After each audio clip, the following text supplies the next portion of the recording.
Welcome to the Mrs. R Relevant Daily Draft Podcast, sponsored by the Draft Professors. Joined today with Draft Professors Newt Weston and Owen, and we were shooting the bull too long backstage. That's why we get started like 3 minutes late. But we're going to be doing some edge and defensive tackle big boards. But before we do that, Newt, do you have any message for the audience as a precursor to seeing everybody's boards? If you're looking for a fight in the octagon tonight, I don't think you're gonna get it. This has been probably the most peaceful meeting of the minds possible, and I absolutely hate it. I'm looking for World War II out here. We're getting the Treaty of Versailles. God, that's such a history teacher comment to make about that. I'm not even a history teacher. I'm a physics teacher. But same the difference. Treaty of Versailles is what caused World War II. So I wouldn't really call that. Yeah, but that's like, so it's foreshadowing what's to come. Oh, when we do linebackers and safeties in the future. Now, when we get to talk about offensive tackle and I get to go at Owen for having my boy Caleb Tiernan too low.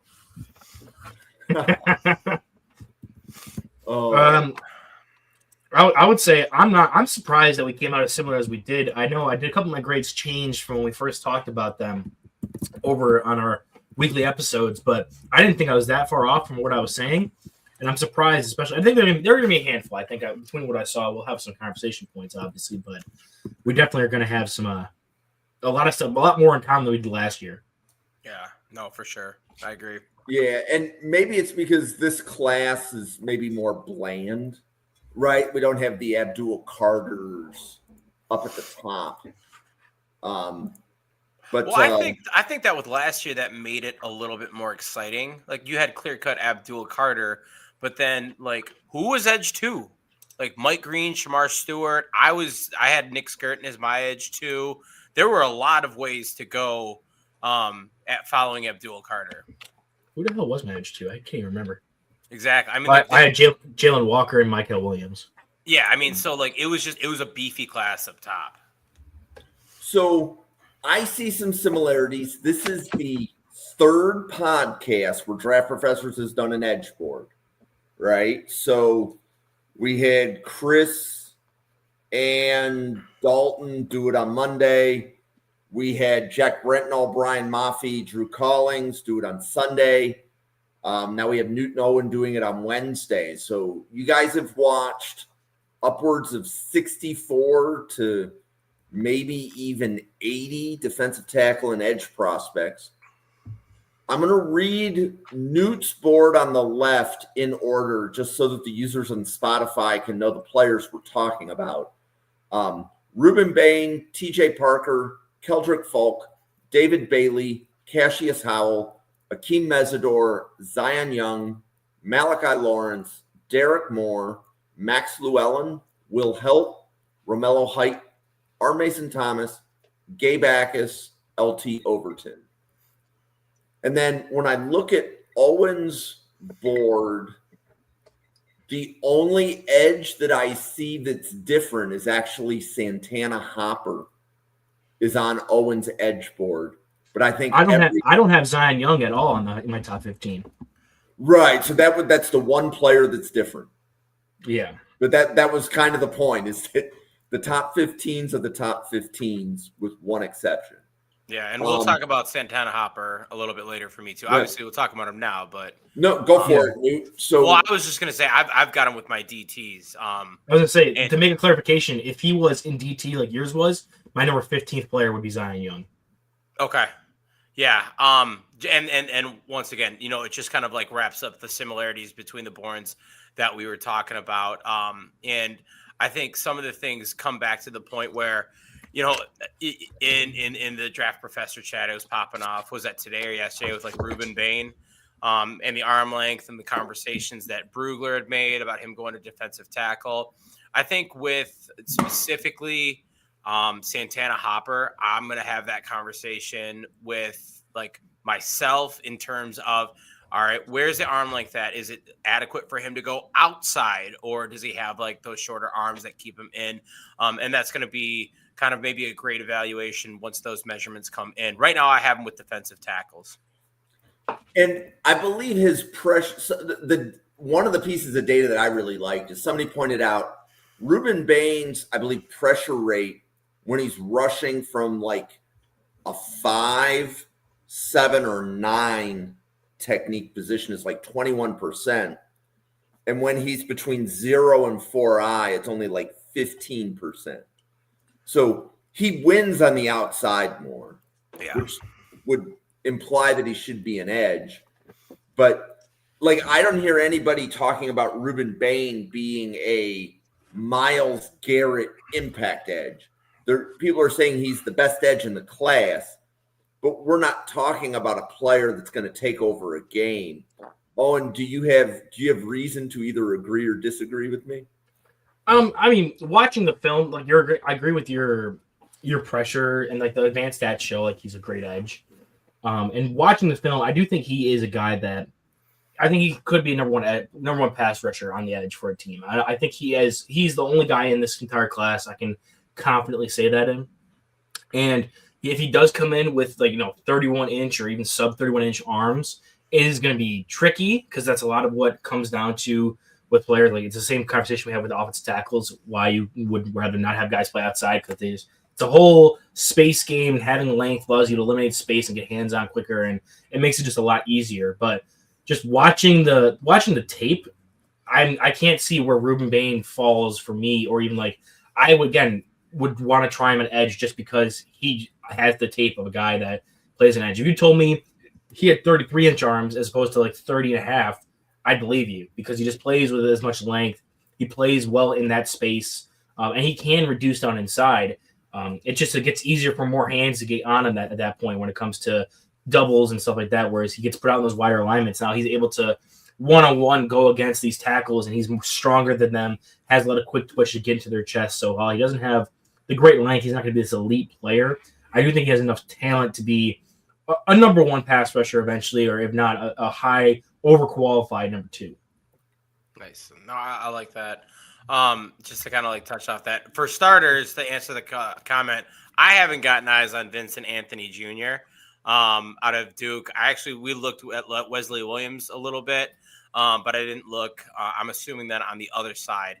So can't comment on that, unfortunately. Didn't make the 80 guys that we had talked about. But with Bain, going back to kind of stepping off Owen's comment, I think he hit the nail on the head. I think that there's so many elements of his game that allow him to win out wide, and he plays really well with speed to power. He's able to use a versatile bag of tricks, and he's able to win as a true outside pass rusher. And if that's where his bread and butter is, and that's where, he has shown those flashes, I want to keep him there. When you take a look at the guy, he's got the ability to play in a lot of different alignments, and he's shown that he can, play pretty much any position from 3 to wide 9. Now, where his comfort spot's going to be is when you start looking at that 5 or 7 tech, maybe a 4i. But I think that really he's got the opportunity to continue to do that and continue to win. The way that he's been able to do this at the collegiate level is, setting the stage for what he can do at the NFL level, because he's playing and doing this against top tier talent, and he's doing it at a really high rate. You don't put up a 33% true pass win rate without having, that ability to kind of go back to it. And there's going to be conversations and questions on arm length. He's going to be this year's Will Campbell, where we can just not stop talking about this all the way to the very end. And, where does that put him? But I truly think that, what he's put out on film is going to set the stage for what he is going to grade out as. And with that being said, while he might get dinged a little bit for that arm length, I still think that he's shown that he's a really good pass rusher from an edge. Yeah, I mean, like, if you pick him inside, I don't really see how that benefits anything about his game where playing on the edge, he doesn't already look as good as he is. Like, if anything, you're just going to make him a more negative all-around player because you have some fear about arm length. Like, if it becomes an issue, then, yeah, you can start moving into that, but I feel like you can just bank on the tape right away and then figure it out after that. Yeah, and there are going to be some teams that from the lens of the Green Bay Packers, they would never touch him if he's got, like the sub 31-inch arms. It's just like the fact of how the Packers draft. Now they don't have to worry about that because they're not drafting until second half of the second round. But with that, you're going to see some teams that are willing to follow the grade or the tape, and then other teams that are just like, nope, not for us. Like, just for an example, one of my grading elements I have for edge rushers is a category called, labeled as length, where I do think once his official measurements come in, it'll get knocked down a bit if it is that short. But like a lot of that is based off of just like, how does he play? Does he play long? Does he play with the ability to use his arm length? Like, it's like, even look at like last year with Caleb Tiernan, another guy that has shorter arm length. He didn't play last year like he was like this T-Rex out there at left tackle. So this year a bit more so. I do think he kind of regressed a bit in that case, but like going back to Bain, watching him like that, just watching the speed to power, watching him with a long arm and single arm stick and post to guys, like he's able to do stuff with his arm length, despite not being like just naturally what you want out of that. He still weaponizes to a point where it doesn't look any different than a guy that has 34, 35-inch arms who out there working it. Yeah, no, I agree with that. Jim, I think we hit him pretty well. Where do you want to go from here? So, Owen, where is your round one cutoff on your grades? Is it at 3 or is it at 4? So I have true first round grades on Bain and Parker, and that's it. Got it. And then, so you think Keldrick Falk's undraftable is what I'm hearing? Yeah, I'm not there with it. I'm apparently not there with Keldrick Falk at all, even though he's my favorite pick for the Bills at the end of the first there. So Newt, I'm looking at your board, and Derek Moore. So the Malachi Lawrence and Derek Moore tier, that's a round 2-3, correct? Yeah, truthfully, I have Derek Moore on my grading as like a low round. No, that should be a round 2. Yeah, it should be around 2 grade, isn't it? Or maybe it's like a low round. Well, so I'm looking at the color, right? So you have Howell, Mesidor, Young. That's the round 2 grade right there. Oh, yeah. Yep. So yes. You're right. I'm sorry. Yeah, no, so those guys, if I take a look at it, they're a high round 3 for me, is the way that I would describe them.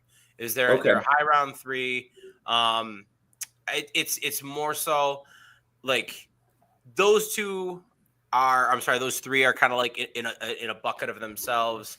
And then you take like a little bit of a step down and you get, your edge rushers that kind of fall from there in like the true round 3 fashion.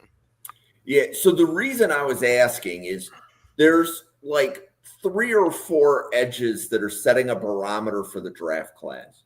So we did an edge big board, like I said, with Jack Brentnall, Brian Maffey, Drew Collins, and their boards look nothing alike. I'll show them a little bit later on in the podcast. They're just a couple of screens down from this.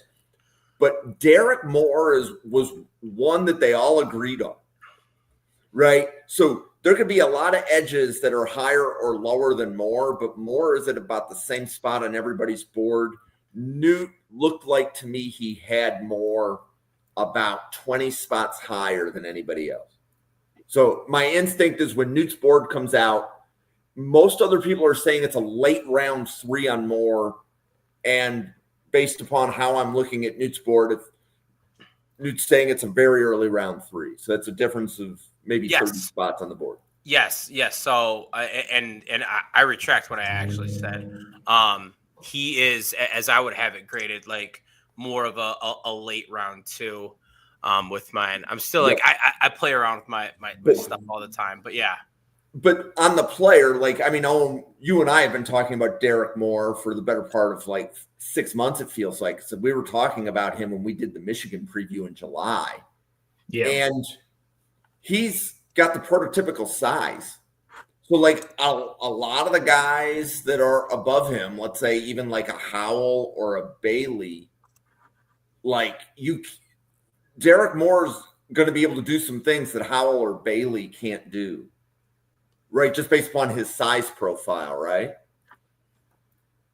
Yeah. Are you asking me? Yeah, and I was looking at Owen, but of course he can't tell that I'm looking at him. Yeah, I was gonna say. I was like, So I'll say this and then I'll bounce it to Owen. So, to your point about Derek Moore's size, Derek Moore's size is what you want.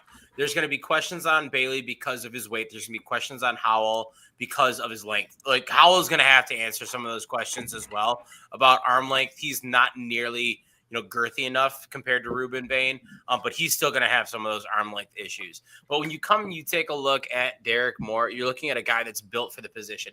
6'3" 3/8", 265 pounds, 33 7/8 inch arms, and 9 1/8 inch hands. That's going to be elements that like this is where you want to see your edge rusher being built. And then he pairs that when you take a look at his tape with high-end athleticism, good play speed, and those elements. So he's kind of built, in my opinion, in a way, how you want an edge rusher to be built, where you can be kind of, multiple in your alignments, and then you have the athletic tools to be able to deliver the juice. Owen, I don't know what you think.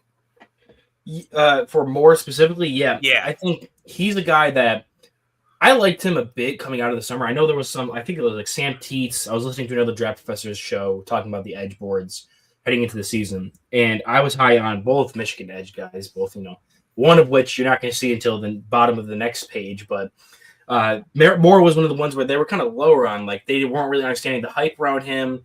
I didn't really have a ton of like the athletic elite traits, especially when looking at summer scouting to kind of project him to be kind of a third round guy. But I ended up having him in that third round grade range where he's a player that I really did like, especially with some of the film that came out this year as well. He showed continuously what I liked from him when coming out of the summer scouting when we previewed Michigan last year. Has some explosiveness to his game, not the twitchiest guy, but has some explosiveness to his game. I think for me, despite, he's getting up to the, mid 250s up to 260. I'm not really looking for a guy who's that size to be like, the hardest edge setter, but you need to be able to set an edge a little bit harder than he does. Yeah. Definitely is a guy that I think has a lot already when it comes to pass rushing ability and be able to be like, at worst, you're getting a DPR. But I do think he has shown improvements as a run defender. He just needs to continue to grow into his strength and figure out a way to best maximize how he could play as a run defender. Because just being like, they run a little bit more of like a weird multiple odd front look in Michigan where he's both like on the edge, sometimes off the ball, in space, but also inside. Like they move him around a ton. And I feel like just getting him in a consistent spot where he can now figure out how to play run defense consistently can really help him out once you draft him and put him in your system. Yeah, and I would agree. I think for of all 10 categories I have, 12 categories that I have for a player, run defense is absolutely the lowest for Derek Moore. It's one of those things where he's got the build, he's got the pass rush, he's got the strength, he's got the speed. He just has to set a harder edge. And I don't think at his weight, you said it really well. You're not expecting him to, plant himself as a tree and set a hard edge, but you just have to be able to put yourself in a situation where defenses have to at least respect kind of your presence there a little bit more than right now that they do. Okay. And then Owen, you want to talk about Gabe Akis and Malachi Lawrence. And then just beware of whatever you say, Newt's going to say the opposite because for the most part, you two have those players flip-flop. I thought I was relatively high on Lawrence. So just for clarifying sake, my first round grades go Bain, Parker, and then it's from Falk to Hopper, my second round grades, and then from height to someone who's not on the screen, Zion Young, in my 16th spot is where my third round grades end. So I have a lot of day 2 to day 1 grades. It's a decent class up top when it comes to that. But our day 2 grades are like our top 2 days are exactly the same then because LT Overton is literally, once again, Santana Hopper is, in my DTs. LT Overton is literally my last day 2 grade. That's hilarious. Yeah. But for me, Akis, I was surprised it came in as high or comparatively so to other people than I did. He's a guy that 6'3", 270 looks big and thick on film, like looks like a big dude. And I feel like, it's maybe the consistency can get a bit better, but he definitely is a guy that, especially comparing to like who we just talked about, Derek Moore, can set a harder edge, can stack and shed and get off of blocks using that size, using that length he does have to affect the run that way. obviously there's still some room to grow, especially when it came to him being attacked against read options. He just wasn't really super highly keyed into that and can get kind of manipulated through that kind of stuff. But I do think as a stack and shed, even front run defender, base end, I think you can live with what he does as a run defender right away. Really active hands and hot motor, just absolutely fights through blocks all the time, and has a couple different ways to win as a pass rusher. He has a lot of power, obviously coming with that frame, but has some speed and can get around the outside of the arc a little bit and really challenge that, at least enough to keep tackles honest when asking them to get depth so he can execute some speed to power stuff. I'm not saying it's his greatest trait in the world, and I definitely gave him a lower grade on his flexibility. I think like out of a 10 scale, he got a 5. So I'm not expecting him to bend the corner, but there are different ways to win as an outside rusher, and the way he wins specifically is by generating power and ripping through that outside shoulder and reducing the angle as an outside rusher, as opposed to being a Cassius Howell where you're just bending around the entire way and beating them with pure speed. So it's not the speediest speed rush, but he can definitely attack the outside that way. And I felt like his inside twists and counters, like showing off that explosiveness and that burst, was something that was like I really loved that. And that's something that often doesn't really catch my eye as much. The last person who really caught my eye with how good he was at executing these was Trayvon Walker at Georgia. Like, it's a player that understands his role, understands how he uses his explosiveness and power to generate pass rush by executing these more designed play calls. So as a guy who can win a pass rush, I liked him. I think he has a lot more to add there, but he has a good framework with his power and some of his other moves to accent that, as well as being able to win through some more schemed up stuff. I think he's got room to grow, but I love his frame and I love his ability to win as a pass rusher already, and has some upside with the run defense. So I was a big fan of his. Let me pick up just off of that, because I think the conversation is pretty similar. I don't have any disagreements with what you said. And when we talked about it and we had this conversation, I think just for me, and it's the frame and the way that he plays run defense where it does not match. It makes no sense to me. I gave him the same run defense grade that I gave Derek Moore, and those two players should not be getting the same run defense grade. And it's maddening for me. It really is. And I think with Gabe Akis, the way that I see him is a guy that, like you said, he's got middling bend. He's got, a decent amount of speed, but he's not going to be, the super twitched up guy coming off the line. He's going to win with power. He's going to win on an inside move where he is able to kind of get to your shoulder, show off that strength, and then kind of close between that B gap. With that, I love it, and I love that place. But when you don't have that duality to your game, and you're kind of limited in being more of a power rusher and more of a guy that's going to kind of bowl through people, I think it does make you a little bit one-dimensional. One thing that kind of comes to my mind in regards to that is going to be, I did get a chance to watch Northwestern and Caleb Tiernan basically versus Gabe Akis, and you see the way that he's able to rush. He got Tiernan for 2 sacks, made him look silly on one, and this is a guy that I really like, but he basically got him to dip his head, and then Akis just exploded off his inside shoulder and completely went almost untouched for the sack. But then there's times where, one of the biggest things, if you take a look at Caleb Tiernan, is his run blocking. A lot of people will say is a little bit more middling. He's carrying Gabe Akis off to the side, and it's just such a polar difference in the way that he plays those two parts of the game, where I just felt that I can't give that guy, and it's just how my grades fell too, but it makes sense as I look at it, where I'm just a little too frustrated with kind of the tunnel vision nature to his game. And I think, I'll touch on Malachi Lawrence. I'll try to be pretty brief because we did talk about these guys a fair amount throughout the scouting process, but Lawrence was a guy, and we talked about him week 1 because we talked about kind of some of the hype. Did you say that of the guys that day, I can't remember the comment specifically, that he was the best pass rusher that we talked about that day? I think that was the comment. I believe so, yeah. That's definitely where I have him, is like his main hat he's going to wear is going to be as a pass rusher. He is juiced up as a pass rusher. He's got good twitch. He's got good athleticism, but the length and the way that he's able to play, 35-inch arms, 6'4", 63. He's able to win in a multitude of ways, convert speed to power really well. He's got a good bull rush, which makes defenders, have to kind of guard against their chest and that, just straight up move. But then he's got enough where he's able to get around the corner. I'm not saying he's the bendiest guy in the world, but he's able to win around the edge in so many different ways. And to me, he's a guy that sets the edge a little bit better than Gabe Akis does. I like his ability to be a true 3-down defensive end as it stands right now. He's got a weird build. He's got he's on the ground too much, and he's got a high missed tackle rate, and a lot of that's just going to, I think, come from, we talked about, he's high-waisted. It just is how it is. It's this, like, freaking Mack truck running around on 2 stilts, and you see him just looking to plow through people with this weird build. But he does a really good job when he's able to stay upright and keep that balance. The problem is he just struggles at times to keep that balance. But I think the way that he's played and the ability that his ability to affect the game in just a consistent way throughout the season. He's a 37% win percentage on true pass sets. He has been right around that 40 mark all year long, and he's been an impactful player. And obviously, with the level of competition that he faces, it's not going to be the SEC. It's not going to be the Big Ten. We're talking about for some of these other guys, but he's still facing Power 4 competition and showing up against it in a really, really big way.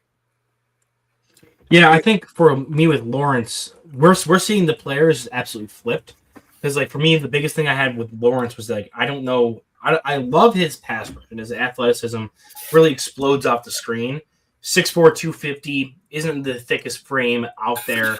And I felt like that's where I didn't really love his game. And especially, like, in comparison to Akis, like we just talked about, I felt like Akis' ability to use his frame and use his length to take on blocks and stack and shed was something that, like, he could definitely build upon, but was something that was within there. Whereas Lawrence, if I'm going to see him get better as a run defender, I like him much more as a player in space, whether as a weak side even end or a wide 9 end, where he's able to operate in more space and put some more finesse moves while attacking the run, or even as a 3-4 backer, as a pass rusher type player there, where he's able to operate in more space and then maneuver through gaps and shoot gaps and be able to attack the run that way, as opposed to taking on blocks and jamming up gaps and trying to two-gap it more so. So I trusted Akis a bit more with that. I do think the Northwestern game with Akis, just to jump back to that real quick, was a bit misleading with that, just because he had a really good run defense grade, but it was also, like, super snowy, hard to keep your kind of footing. It was. The start of the game, it was the whole field was white.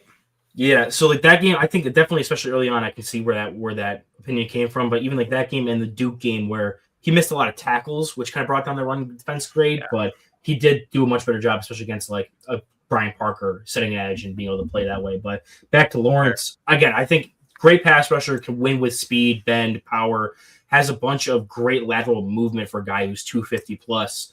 It's just going to be finding the right scheme for him to work at, where he's going to be a guy who can play 3 downs for me. Whereas I don't think he's as clean of a fit into every single scheme when you're asking to be a run defender. I do think he can be a 4-3 end. I just wouldn't hold your breath having him be the point of attack run defender if they just run weak side counter at him constantly and throw polars at him to absorb that contact and make those big plays. Whereas other guys, I do definitely think he can make those plays better than him. That's fair. I like that. I'm just and just to kind of take a look at the board in general, kind of like taking a look at the whole thing besides those 2 guys.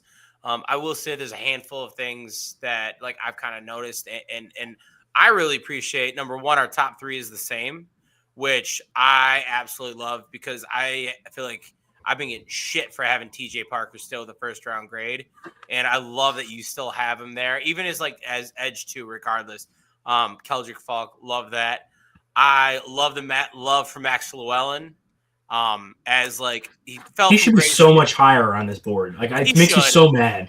He was like edge 3 for me going like for summer scouting, and it's just like he didn't take the step forward, but still he's a nasty pass rusher. The point that I think I'm the most pissed about is I thought Will Helt was my guy, but apparently he's not my guy. He's your guy, and it's pissing me off. If you would have asked me this back after when we did summer scouting, when I had just watched the Purdue tape, I had him with, like, a UDFA grade. I hated I hated Will Held coming out of Purdue because he looked like he was like 6'6", 260, but they had him playing as like an off-ball linebacker, and he just playing in that scheme and that system with as much space as they put him in. He didn't look as like a great athlete because he just looked stiff and was unable to operate in that much space. But now that playing as like a more even front end for Clemson, it like really started to pop for me. So he's a guy that I fell more in love with, especially recently. So I'm up there with the second round grade. I think he's a guy that should return to school, especially if Parker comes out, because then he could be a guy that jumps up even higher in the rankings. That's the thing, is I've got a third round grade on him, and man, like I could easily, and like he's still 60, he's number 62 on my board. My board's gonna change a lot, but like he's still, sniffing that like true top 64. But I think he's got a lot to gain. I think it's gonna depend on really where the Bledsoe grades come back for him. I think it's gonna be a big determination for that. Okay, so the question I have for both of you is, which one of you is going to be president of the Akeem Mesidor fan club? That's Owen. I'm not going to take that from him. It's got to be Owen. So do injuries factor in, or is everything that we're looking at here based upon film grade? Because, I mean, you guys did a great job podcasting on Mesidor. His film is worthy of where you have him ranked, but there's an age and an injury factor that's probably going to push him down a little bit. Agreed, and that's why I'm kind of cautious to take the Pyre as like the head, guy for the Mesidor fan club, because like I love his film grade. Like, this ranking exclusively is based off of film grade. I don't have a way to factor in injuries or age or anything like that. That's kind of more like a vibe thing for me when it comes to like doing mock drafts or projecting stuff. Yeah, it's the vibe. So Mesidor is like, I guess it's so stupid. It's like two freaking 14-year-olds podcasting. Last week was 6'7", and this week was just a vibe. Go on, I'm sorry. Yeah. I'm derailing. The Mesidor vibes are absolutely not Ohio. But he's a guy that he plays really well. And I just don't have a way to really factor that into my rankings. Like, I'm sure if I factored in his age or his injury history, he'd be much lower. Especially behind like a David Bailey or Cassius Howell, who have like the athleticism and not the injury question marks as much. But for me, that just kind of makes me a little cautious to back that up, because I can also see a world where he comes in drafted in later rounds because of that stuff, and he just blows it up and becomes like a really early steal candidate.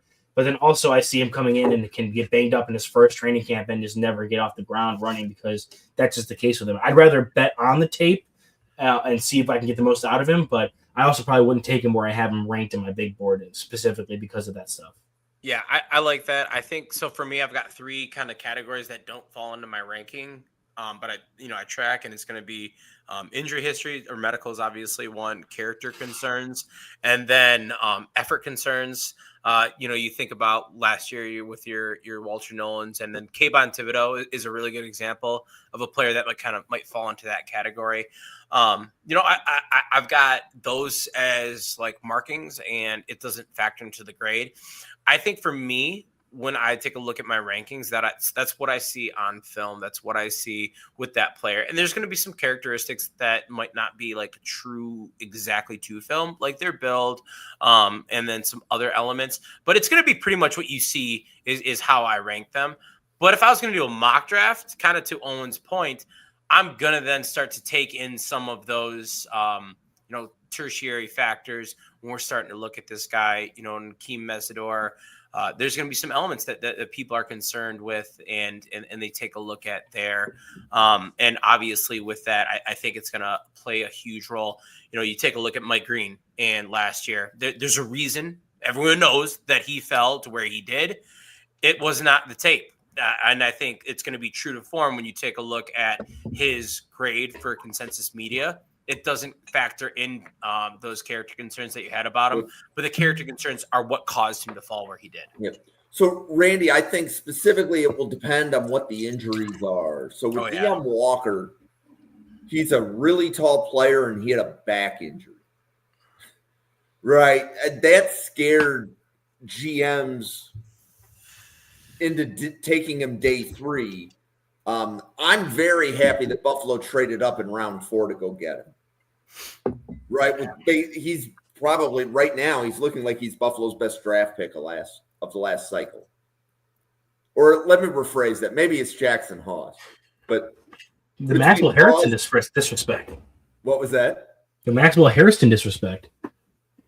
Harrison didn't play the first whatever number of games, right? That's fair. But talk about a guy with injury and character concerns. Yeah, I think it depends on the injury, right? Because like if it's the back or a knee, it'll be one thing. But if it's like a torn bicep, or like Shaq Lawson had a shoulder something the year he was drafted, right? That to me, the shoulder is different than the knee, or the shoulder is different than the back. So it's not having an injury history, it's what was injured. And I think also, and because I know Randy asked this earlier about Kalijah Kancey, and you know the struggles that he's going through. I think that there are going to be some elements that you have to look at given a player. So like a Tez Johnson or a Tank Bigsby, not a Tank Bigsby, a Tank Dell. You have to look at it in terms of how that player is built.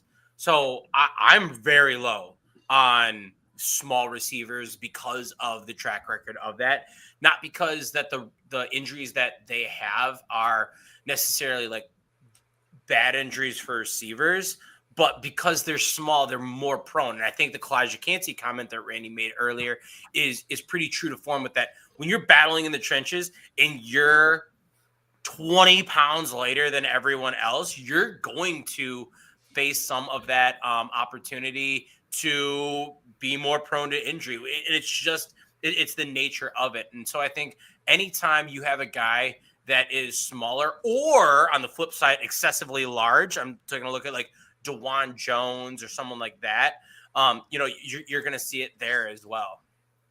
You must have hated Troy Franklin, huh? No, I didn't like him. I do not like small receivers. I had a first round grade on him. Yeah, I loved him. If you are 175 pounds or lighter, you're gonna have a hell of a time trying to get out of day 3 for me. Devonta Smith would like to have a word with you. Yeah, well, there's always an outlier. So they just named like 3 of them: Tank Dell, Devonta Smith, Troy Franklin. Look at Tank Dell's injuries. That was a freak. The leg injury. It's because he's tiny. He's a small human being. I am like 50% larger than that man. Well, with that, let's talk about the defensive tackle board. So the defensive tackle boards are more different than the edge boards, but more different basically means that players 11 through 15 are different. So Newt's board, Peter Woods, Caleb Banks, Amari Washington, Kristen Miller, Caden McDonald, Dominique Orange, Aaron Graves, Lee Hunter, Ahmad Moten, James Smith, Zane Durant, Daryl Jackson Jr., Santana Hopper, Grayson Halton. The players that are on Owen's board further down that haven't been mentioned: Dante Corleone at 11, Chris McClellan at 12, Skylar Gill Howard at 13, Cole Brevard at 15, I believe are the differences. And all of that. So Randy, if you're checking my math in the chat, none of this was rehearsed or counted. So I was doing that live. I have an amendment to make. Somewhere in there I screwed up, and Dante Corleone should be 14 for me. I don't know. Oh, I didn't put a 15. So that's why I've only got 14 on there. I missed Dante Corleone. So he should have been 14 and Grayson Halton's 15. Okay. Why do you hate nose tackles, Newt? I don't hate nose tackles, bro. I've got Cade McDonald as 5. I got him higher than you. You're right. That's fair. I'm just saying Corleone being at 15 or at 14, but also Brevard, McClellan, Corleone, McDonald, Hunter, and Orange, and Washington. Half my players are nose tackles. So I've got 102 spots outside of you. I've got Brevard. So Brevard's 19 for me. Who else are you like yapping on about that?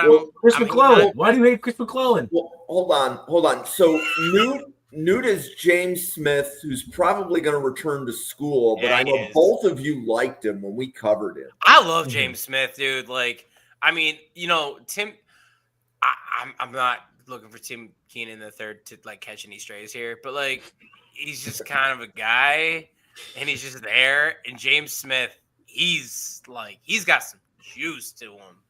Yeah. Yep. I'm surprised if I would be surprised if he and Christian Miller both don't go back. Do you think Christian Miller will go back? He's a guy that I feel like I think we said this when we were covering the D tackle class when we first covered Miller. I said I really liked him, but like I would want him to go back because then he could be D tackle 1 next year. But dude, I think with Miller, what you see is what you get. And how much you think Miller's going to get in NIL money? Like, but if you're drafted in round 2, you're going to make about $8 million guaranteed. That's right? what I'm saying. That's what I'm saying. Like, do I think Christian Miller can get drafted in round 2? Yes. Do I think that he's going to get 7 figures in NIL? Absolutely not. I don't know Georgia. Maybe he's getting 6 figures in NIL, but it's not like a high 6 figures. So a year, and I don't know. Here's the other thing that I've always thought about this. How enticing is it for these guys to go back to college and just live the college life for one more year, where they're just like, F it, we ball, and they just have that college experience for one more year?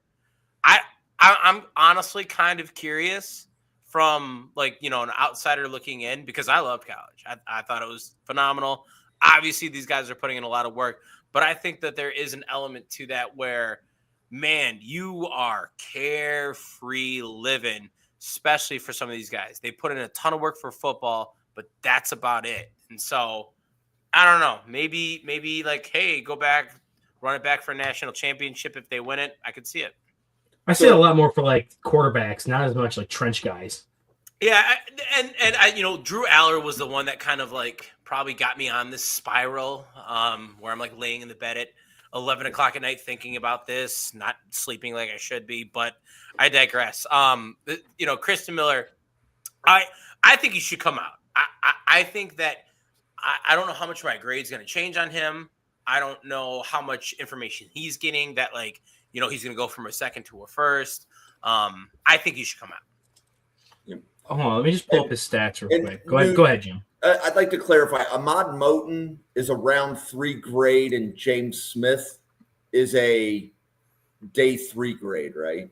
No, those. Oh yeah. I'm sorry. So I haven't quite mastered the colors yet. I apologize. Not a problem. I'm mastering. I'm mastering the colors, and I was the one that designed it. So we're good. Moten is a round 3. James Smith is like, if you had in your system a 3-4 tier, James Smith would be in that 3-4 tier. But yeah, James Smith is just barely a day 3 grade.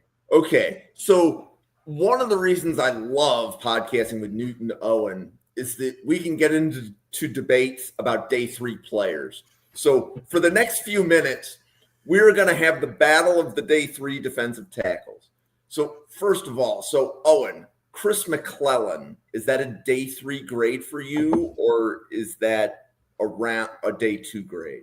Let's see. I'm pretty sure he's day 2. I'll just double check. What? Yeah. No, you're right. No, you're right. He's day 3. He's early round 4. He's with like up there with Corleone. Okay. So you and McClellan in your top 15. Newt didn't even list them. Tell Newt why he's wrong. Newt, you're wrong and he's been wrong since we covered him. I will stay consistent from when we first covered him in that week. And I got backup. When we did draft a team, I drafted Chris McClellan as my nose tackle, and everyone was like, that's a great doesn't mean you're right. Ow. They're like, oh, that's a great pick. They felt bad for you. They're being nice to you. Chris McClellan is a nose tackle. He's a big old dude. Will sit in the middle of your defensive line, and he can take up and two-hand one offensive lineman in each hand and impact the run that way, where you have to send doubles at him. In the same way, while I don't think he has a ton of versatility in his pass rush toolkit, which is where Newt is correct, he's not a great pass rusher, But what he does have in there is he's a decent athlete enough to get off his spot and move around when it comes to stunting and crashing and opening up holes for other guys. Or if he's going to be a true pass rusher, say it's a 3rd and late down, he's on the field, which maybe take him off for like a reducing inside edge rusher or something. He's not your first candidate to stay out there. But if he is stuck out there on an obvious passing down, he can power through your face. Like he has strength in his hands to drive you back into the pocket. And so you have to send a double team to him to make sure you don't have that pocket collapse and get absolutely hammered.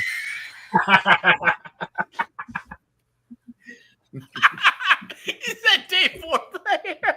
Good job, Brandon. So first of all, I will say I'm using that from now on, Brandon. That was so funny. So I think out of all the podcasts that covered Chris McClellan, I felt like you guys were a little bit lower on him than most of the others. But Newt, you have Zane Durant in your top 15. He didn't sniff Owen's top 15. Tell Owen why he's wrong on Zane Durant.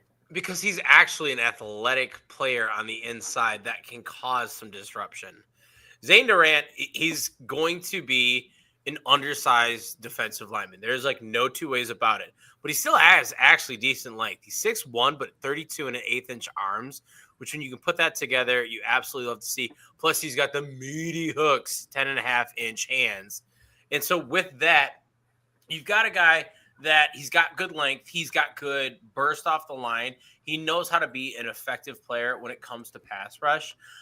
He's going to lack a power pass rush game. There's no two ways about it. He's going to give up, 10 to 15 pounds to the players that he's playing across from.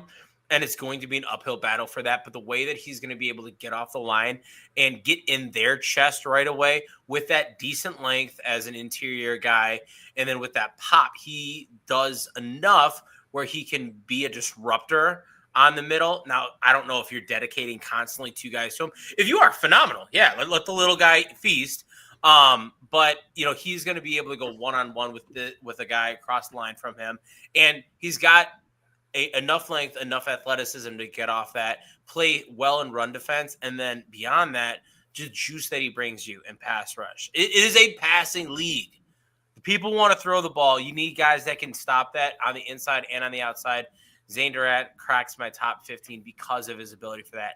I will say, after our conversation, I did go back and I watched the Oregon game.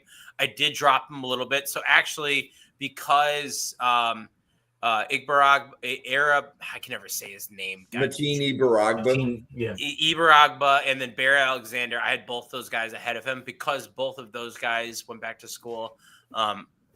Zane Durant ended up moving up a little bit. So I did drop him actually from our conversation after watching the Oregon game that Owen suggested. But I still like him, man. I still think he's a phenomenal guy inside. Has some anchor issues because of the frame, but the quick twitch that he brings from that 1 and 3, from that 3 tech roll, not 1 tech. Who am I kidding? From that 3 tech roll. Tell me something that Zane Durant does that Skylar Gill-Howard doesn't do better. I don't know. He's got 3 inches on him. What is Skylar Gill-Howard? He's 5'10", isn't he? He's listed. No, I think this is a big grain of salt. Listed 6'1", 290. That's a lie. I have spring measurements. He's 5'11" and 7/8. He's not 6 foot. Puna Ford would like to have a chat. He's got cool. He's got 30 and 5-inch arms. He's got the length. That's going to be the difference between Zane Durant and Skylar Gill-Howard. It is going to be the argument of length, and it's going to be what he does with that. I think that Gill-Howard is going to be a little bit more of an outlier in terms of those measurables, and I think I see it on film even a little bit more. I think that with the elements that I see from Zane Durant, he has, and I'm not saying he's got a great anchor, but he's got a hell of a lot better anchor than Gill-Howard. I think Gill-Howard just gets eaten up. He has no ability to stack and shed because of the weight, because of the length, and it really kills him. He's got pop. He's got juice. I'll give him that. But that's kind of where it stops for him. So See, I'm on the opposite side of that with Durant. I saw him, especially again. I watched the Oregon game, but I watched a couple of the other games as well, where he did a fair bit better. But as a run defender and as a guy that, if you're not asking him to just shoot a gap in run defense, he's getting washed out anyway. Imagine him going 1-on-1 against Jonas Savanaia, against if he was going 1-on-1 in the B gap against him. He's getting his lunch fed to him personally by that man. Like, he is not doing anything. But While Gil Howard. Tell me why Gil Howard's gonna kick 70's ass. Well, he relies a lot on, and what I think is the big conversation here is going to be the impact of length as an interior defensive lineman. Like, I thought Zane Durant's best reps was when he was at edge, because he has length and he has the athleticism and he has the size to be able to set a hard edge because he is a bigger guy. But when he's inside, he's getting his ass kicked by 310 plus pound guys. Gil Howard is short of length, and that was one of the things that I really didn't like about him. Prior to today, I had him listed as a guy that was like, oh, he'll be a preseason favorite, but I don't think he's rosterable. And I went back and watched some of the other games, including the Oregon State game, which I skipped initially. And just the way he is short, but the way he has some natural leverage to his game and had a bit more pop in his hands than I gave him credit for initially, I do think he's a guy that, while you do not want him one-on-one with Savanaia, I think he can maybe survive a bit better than a guy like Durant does, who you try to go against Savanaia, who has like super long arms for a guard anyway. Now your length battle is totally kind of neutralized there, and now you're just looking for a guy that can try to maybe get off that block or beat into a spot. I think I trust Gil Howard to do that more so with a little bit more anchor than Durant has. What I heard was you took 8 shots of Jack Daniels. We're like, let's pop on the Gil Howard tape. And you're like, I love this guy. Let's throw on the Michael Jackson. So, Owen, I'm going to kick this question to you after Owen. But, Owen, what's more likely to happen? Chris McClellan drafted by the Packers or Zane Durant drafted by Buffalo? Well, okay. I think heavily it's Zane Durant drafted by Buffalo. Really? Because the Packers already have Stackhouse. They brought him in. They have other guys. Stackhouse is a UDFA. Like, does he play snaps on game day? Does he play snaps on game days? Because we traded Kenny Clark and Devontae Wise out for this season. We're putting him in there out of necessity, not out of want. There's a difference. Fair. I also think that the type of player that the Bills love at 3-tech with that gap shooting is exactly what Durant is, like super athlete. Maybe realistically, because of what they invested in last year's draft class, it'll probably be McClellan to the Packers, which in that case, I'd have to buy another Packers jersey with McClellan on it, with how much he's hating on him this draft cycle. But I do think those are the two teams I think would love those two skill sets specifically. I do think it's a good shout for you, Jim. The only other thing that only thing that I take with more disrespect than Newt disrespecting Chris McClellan is the fact that Newt thinks I drink Jack Daniels. He sent me this whole thing over the summer of like the whiskey journey he's been on. It was like a book, wasn't it? Yes, sir. Yeah, it was a book and it had a bunch of different whiskeys in it. We're currently enjoying Chris Stapleton's Travelers. See, I've not tried that. I want to try it now. It's so good. I love it. It's a blended Canadian. We've gone 53 minutes into the podcast, and you haven't noticed that DeMonte Capehart didn't make Owen's list. Oh, shit. You're right. Damn. I didn't realize you found out he was finally undraftable. Well, okay. Hold on. Pause right there. He is currently D-tackle 19 on my board. He is behind. So of the list you can't see anymore. It goes Brevard, then Aaron Hall, then Zane Durant. So Zane Durant almost made the list. Then it's Capehart, Rashawn Benny, Cameron Ball, David Oki, CJ Fight, some other guys that are kind of like later day 3 dudes. But that's Capehart. I finally came to the realization what Capehart does that I love, which is be a bit better of a typical athlete for a 1-tech, but also be like a dominant, long arms, heavy hands, nose tackle. He does that excellently. I just was giving him, especially coming into the season, a lot more credit as a guy that could maybe generate pass rush in a way that a Chris McClellan does, where if you're not winning a one-on-one battle, you're at least drawing a double team and leaving your other guys with one-on-one opportunities. Capehart, I felt like, was able to do that in the past. He's just very much flatlined and regressed when it came to being able to dominate that way. Either whether it's his pads getting higher, he just doesn't have the juice and pass rush anymore. So I do think he's a guy that if you need a one tech to stop the run, like the Packers, you can definitely grab a Capehart, which I'll definitely buy another Packers jersey if you get Capehart, because that's what he's going to do. He'll do that well. Whereas a guy like McClellan, Corleone, some of the other nose tackles we talked about, Darrell Jackson Jr. even had that pass rush upside. Yeah, we can go back and do you want to hit this now or do you want to finish up? Oh yeah, let's take the comment now. Newt, what do you think? So I think Kamara is 16 for me actually. Let me double check. Okay, so Kamara is 16 for me, so I will mention that. Lubin comes up. Ryan Sparks, close your ears real quick. 19 for me, and then I got a long ways to go to get to Anthony Lucas. He was 26. Let me start with Anthony Lucas. He just the build, the athleticism. It's all there. Like he's got length. He's got speed. He has the ability to create a firm edge in rush. But the problem is he's just over his time in the league and at USC and Texas A&M. He has never been able to put it together. He's not an effective pass rusher, and it's kind of an element of a guy that he's got all of those pieces there. It's almost like that joke we have about Darrell Jackson Jr. But he's not even as sexy as Darrell Jackson Jr., where Darrell Jackson Jr. is like, drop dead gorgeous. You see him walking around the corner, you're like, damn. Anthony Lucas, you're like, oh hey, yeah, nah, you cute.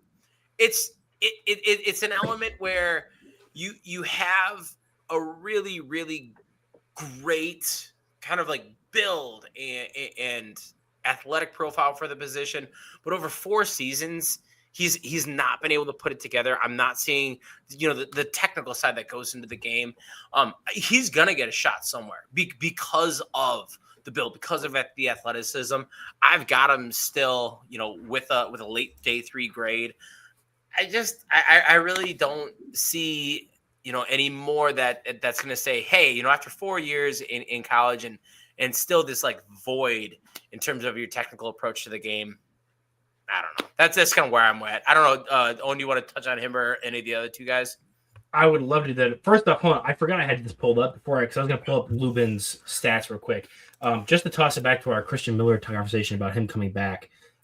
The reason I would want him to go back is because he had 0 sacks this year and last year. Like getting some production can jump him into the first round. That was the point I meant to make about half an hour ago. But back to the edges. First off, I would say Ryan Sparks, you don't have to cover my ears because I'm happily to disrespect anybody who defends Cleve Lubin. No, I'm kidding, but I'm kidding for the most part. I have Kamara as edge 20. He's 1 spot behind. So it goes Zion Young, Tyreek Sapp, Trey Moore, Adam Trick, which we are not talking about Adam Trick enough. I'm just saying. And then Mikael Kamara is at 20. And then further down, Cleve Lubin is at 24 for me. And then Anthony Lucas is at 27, with Lucas being the highest grade I've given for my round 6 or 7s. So Lubin, I have him in the same range as like who was the edge from LSU last year, Braden Swinson. I think that's perfect for Cleve Lubin, like a guy that comes in. I wasn't overly impressed with him as like an elite athlete, similar or not. I'll just stick with him first. Lubin was a guy that wasn't impressed as being like an elite athlete. He definitely produced. And he works hard for his sacks, and he contributes definitely. But there's just nothing about his game that goes above and beyond into like the elite stratosphere, or even pushing towards that, knocking on the door. Where I'm like, okay, this is a guy that I want to bank on traits to match that production. He's a lot of production is carrying what he does. When it comes to Lucas, I think you hit the nail on the head when it comes to a guy that like I wrote down like at least 4 or 5 different times that he flashes greatness in his game because he has the size, he has athleticism, but he was never able to dominate his level of competition. Where I want to see him be a dude that's just throwing dudes around. Like throwing in his tape and then throwing on Ruben Bain's tape, like you can tell like he's probably a better pure athlete than Bain is, but like the way that Bain just executes more properly is better. And there's a reason Shamar Stewart's going to get drafted in the first round, and Cleve Lubin will be a third rounder at best. Just saying. The traits will always be highly valued than production at the NFL level. That's also a reason why Swinson wasn't drafted until the 5th round by the Patriots, and he's not doing much right now either. God, was he 5th round? Damn. He was 5th round by the He Patriots. actually got cut. He was one of the few draft my picks that actually got God. cut coming out of training camp. Holy shit, dude. He was getting 2nd round buzz. Like, I had him like round 4, and I was getting crucified in the Buffalo Bills group chat about I believe not wanting that. Braden with Swinson. I can't remember where I think I had him like round 3. Oh, I mean, But- Josh had a first round grade on him, Yeah. right? I mean, yeah. So, I like the question that Randy asked. I don't know how I flipped up Anthony and Randy. Schools, coaches. In when I think of defensive line prospects, I think Texas number 1. And just the number of guys that they have been able to kind of push out of that system. You take a look at Devondre Sweat, Byron Murphy II, last year. When you have, God, why am I blanking on this player's name? You're talking about Texas? Yeah, Texas. Oh, it was 6-year senior. He was a really good. Alfred player. Collins. Yeah, Alfred Collins. Thank you so much.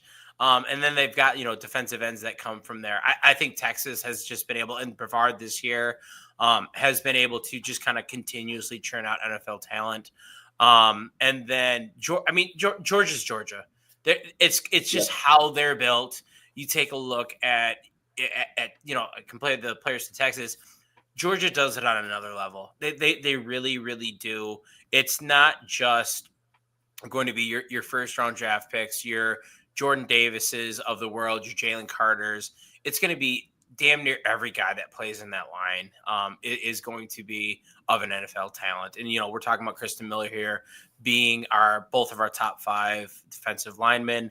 And it just kind of continues on. Not Kamara. I'm terrible. With names. Walker last year, and just kind of goes throughout. I think you missed the number 1 pick with both of your choices. Oh, really? Texas, I get, especially for the interior defensive alignment, but their edges, I've always kind of been like Joseph Asai, even Trey Moore this year. Like a lot of their edges, I'm not. I'll give you that. I was definitely thinking more through the lens of interior players, but no, that's totally fair. That Texas, the edge talent, you don't get as much from there. Are you going to say Ohio State?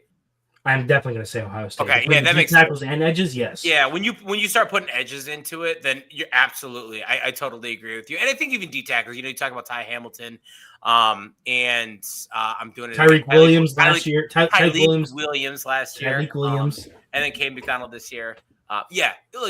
The Ohio State is definitely going to be just a big player in the game. So I think I agree with you on those 3. And then I feel like Michigan goes in cycles because Michigan, it's not every year. Like literally, it looks like schools like Ohio State, Oregon, Texas, Georgia, Alabama literally reload every year. Yeah. And I feel like Michigan, it's every 3 years. We have some defensive linemen that are turning our heads. Yeah, you got your Aiden Hutchinsons of the world, and last year your Kenneth Grants and your Mason Grahams. God, who was the guy? Mozzie Smith. Mozzie Smith. I was not high on Smith. I hated Mozzie Smith. Of course, because he's the one tech nose tackle. Of course you hated him, dude. It's because he's I'm not going to get into it.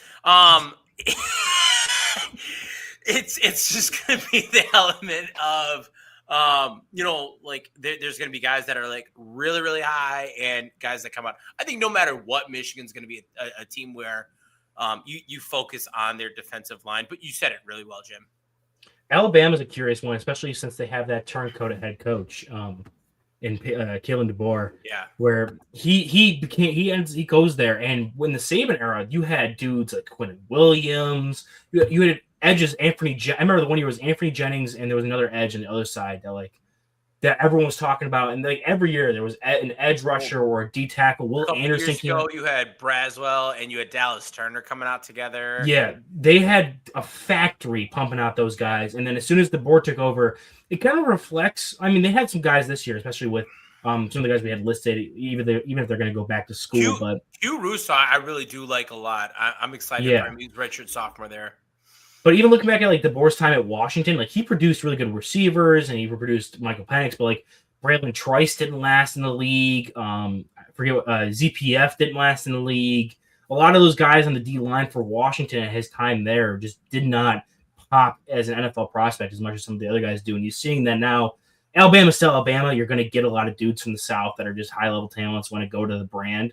But as a coach that recruits or develops D line players, and I'm not just saying this because I think the current D line coach is also the former UB coach that abandoned UB to the Wolves really late in the cycle, but they haven't been able to develop guys as much as they have in the past and be a dominant force. Like we're talking about Ohio State, Michigan, even ahead of Alabama. That's insane to me thinking about that. Like even like 4 or 5 years ago, having Alabama anywhere other than like 2. Yeah, no, I totally agree with that. Okay, so what are your, I guess, Owen, I'll kick it to you first.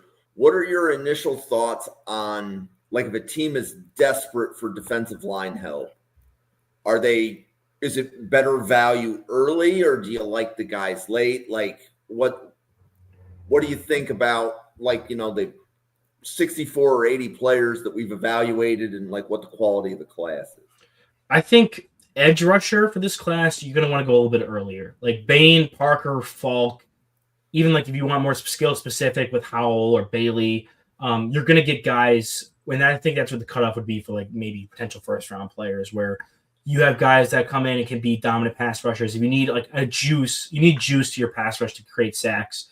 Towards the top of that edge class we're going to get. You're going to get some guys who are more skill specific. Your Max Llewellyns, your Derek Moores, your Will Heltz, your the players like that are going to come in and you'll play, but they're not going to be anything other than like really good number 2s at their ceiling. Whereas with D tackles, I think later into the day, like the only first round grade I had for D tackles was Peter Woods. Everyone else was round 2, round 3, or day 3. And even looking through that, like we talked about Capehart, he could be a starting nose tackle for an NFL team because he just does what you want from a starting nose tackle. There's a bunch of guys that have super hyper specific skill sets that can be those players at the NFL level as well as what they've been doing in college, but they're not all around players. Yeah. Capehart, Aaron Hall as a 3-tech gap shooter. We talked about Grayson Halton, another guy that's a 3-tech gap shooting pass rush type 3-tech. Chris McClellan as a nose tackle. Even going further down, like David Oki, I'd be fine with him as a rotational nose tackle. Like there's a bunch of dudes in this class that you're going to get in early to late or late day 2, early day 3 that are going to be starters for you at D tackle if you know what the skill set you need is and what you can target with those guys. So, Newt, how do you feel about the depth of the defensive tackle class specifically? Do you see it the same way Owen did, or do you see it a different way? Yeah, I agree with everything Owen said on that. With the defensive tackle group, I think that I have Caleb Banks as a first round grade as well. I think that he's going to be a little bit hampered by the injury that he went through this year. Obviously, the pre-draft process is going to be really important for him. But I think after that, Owen said it really well. You get guys that are a little more specific to a certain trait and a characteristic. What we might have liked from a Dominique Orange really kind of exploding and being that dominant 3-down player. He's kind of regressed a little bit in terms of his pass rush. I know I was really high on Aaron Graves coming in over the summer, and he's still a really good pass rusher, but he just hasn't been that presence that I've been looking for in run defense. So I think with all those guys, you're kind of picking – I don't want to say picking your battle, but you're choosing a player based on the outcome that you're looking for to fill the needs of your team. And with that, it's going to drive the conversation a little bit further back where it's not an overall player. And we've talked about this so often on this podcast where players that get drafted higher are players that are 3-down players. As you start losing your impact that you're going to make on a per snap basis for a team, you're going to get drafted a little bit later. And I think that's where this defensive tackle group falls in. For me, I actually think the edge group is kind of in the same manner. I don't necessarily have the same thought as Owen where like I'm, hey, grab them while you can. I think this group, I would love to obviously have one of the top guys, but Keldrick Falk, perfect example. I've got a first round grade on him. I know Owen's got a high second round grade on him. He's going to be a damn good run defending defensive end. I think he's got some juice to be impactful as a pass rusher. But, he is still, even in that regard, a little limited. TJ Parker has the tools to be an impactful defensive end, but he didn't show that this year. We're questioning Ruben Bang's length. So there's a lot of elements of these guys, even at the top, where we're like, I still don't have that bona fide dude there. So I would actually even put the defensive end grouping in that category of I'm looking day 2, potentially for a guy that I can get to fill a hole. And then obviously I think there's going to be a lot of options in day 3. So I think a lot of what the D tackles is going to be, or even look the edges later on, is going to be a lot of guys that fill the same exact role, and the interview process and just finding guys who you like character-wise, like the interview process in the Combine and the Senior Bowl, where you're talking to teams, is going to be the most important this year than it did for any other year, especially like not realizing how spoiled we were last year with the D tackle class we had or the edge class we had in years prior. Like this is really going to stress those opportunities in those all-star circuits. Agreed. So Randy, I want to take this question. So this is a really good one. And actually, my answer was inspired. My son was watching a Detroit Lions game on Sunday, and Jameson Williams popped into my head. So Jameson Williams went in round 1. He missed most of his senior year with an injury. JSN went in round 1. He missed a lot of his senior year with an injury. Caleb Banks missed a lot of his senior year with an injury. But the Senior Bowl for Caleb Banks is going to be huge, and he's already committed to going. So, I mean, there was debates in the summer, Peter Woods, Caleb Banks. There were people within draft professors that liked Banks more over the summer. So I was not one of those people. Right. Same. But I know Clint specifically was. Yeah. Specifically was. But he's not. I can see it. Yeah. So, Banks, is it concerning? Well, you're concerned, but that doesn't mean that you're going to not draft him. If your team needs a defensive tackle in this draft, if you need an impact defensive tackle, I don't know that Banks gets out of the top 20. You think so? You think Banks top 20 lock? I'm not going to say lock, but it wouldn't surprise me. I'm trying to think. His most comfortable position is at a 5 tech, though. So I feel like if you're a team that runs an odd front, you could definitely look at him inside the top 20. But if you're an even front team, I think you're going to have some pause with Banks specifically. Like, what is his true position in our even front? Is he a 1 tech? Is he a 3 tech? Do we put him wherever we think he can fit? Is he going to be at the end for us? Like, what is his position like for an even front team?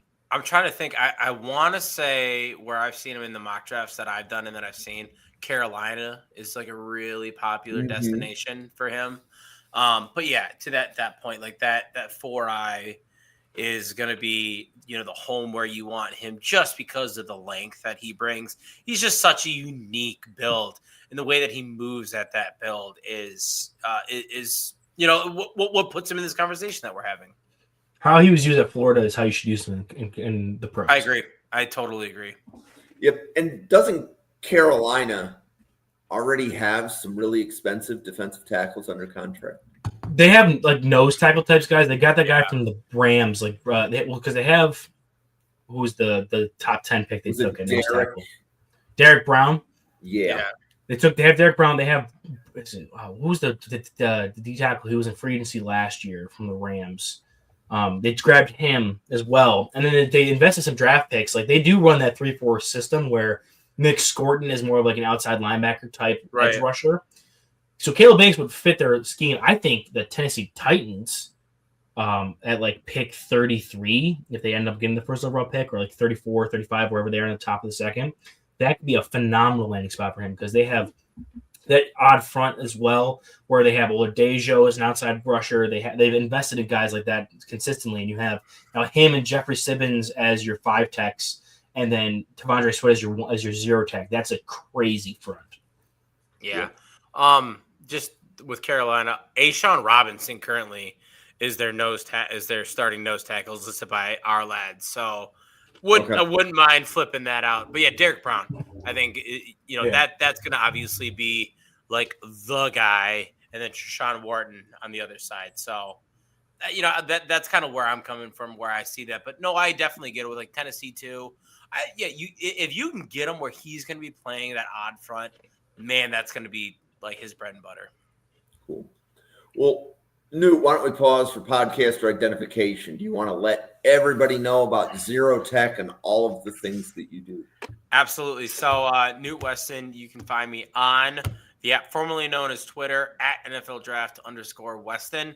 I do run zerotechdraft.com. I've been putting up there some of my quick scouting reports on mostly the defensive ends in this class. I'm going to be turning 2 defensive tackles some point and then getting the top 10, I would say, up there based on what we've taken a look at.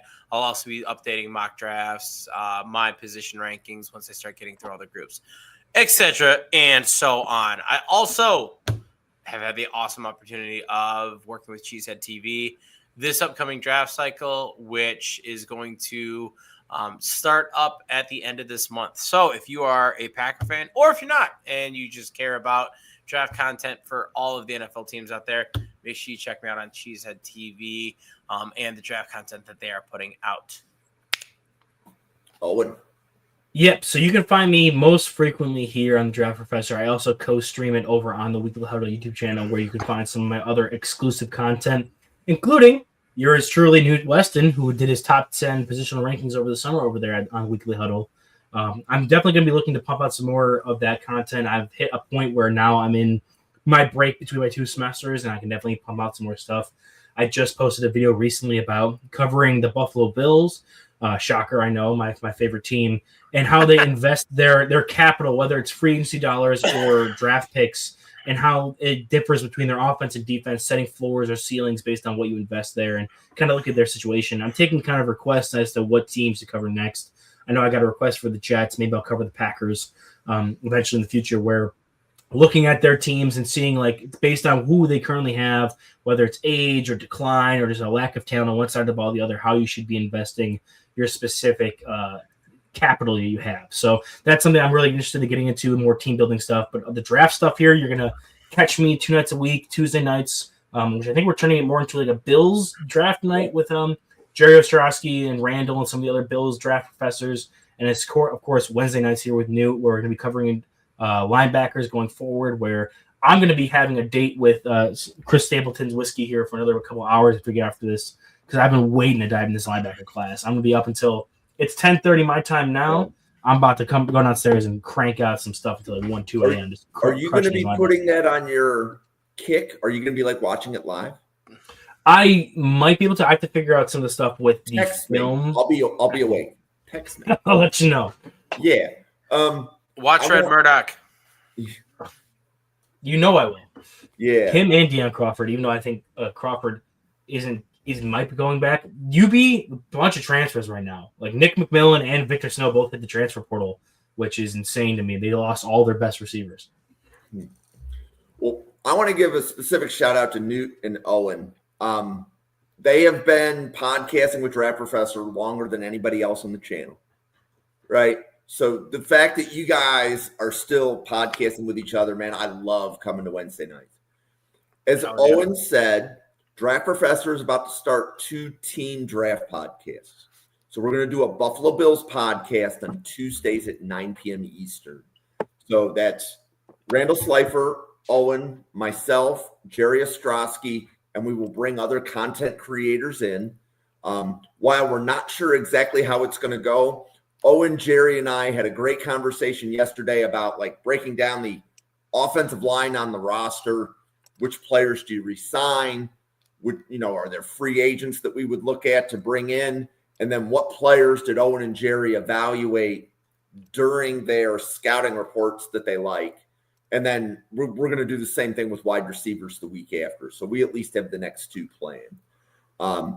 We're also starting in January a Philadelphia Eagles draft podcast. So we have 3 draft professors that are Eagles fans, and they can all podcast on Thursdays.